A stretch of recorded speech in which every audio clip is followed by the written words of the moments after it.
Hello everybody!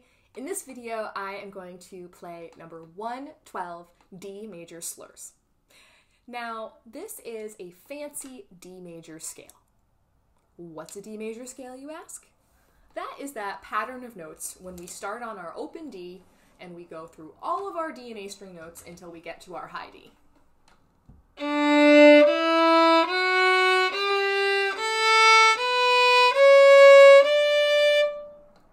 Playing a violin today, just so you know. So I was starting on my third string over for violin. Now, in this fancy D major scale, we are going to always be slurring into the new note in the first two beats of the measure.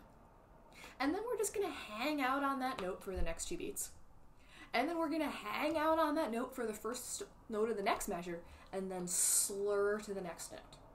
So if you take a look, it goes D, E, E, E, F, F, F, G, G.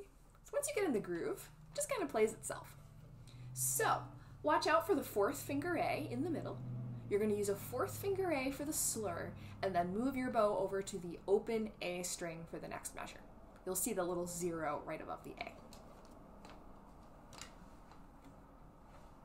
1, 2, 3, 4.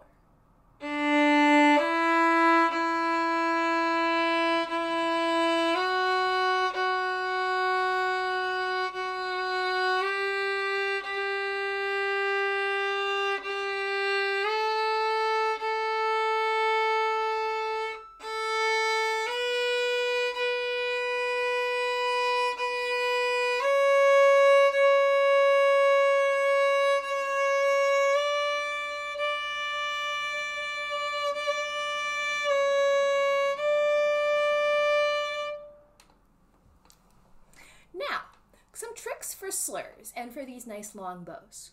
Make sure as you're bowing that you're really letting that car door open and close so that your bow stays nice and straight and parallel to your fingerboard and bridge as you bow.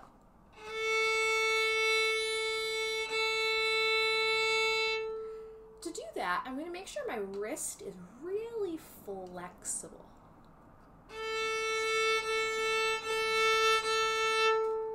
Make sure your wrist is flexible, give it a good shake, take your bow out of it.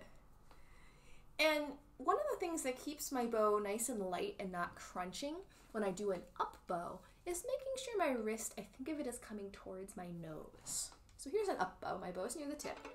And I'm going to think of my wrist as just kind of coming towards my nose, and it's going to keep my bow right in that middle spot.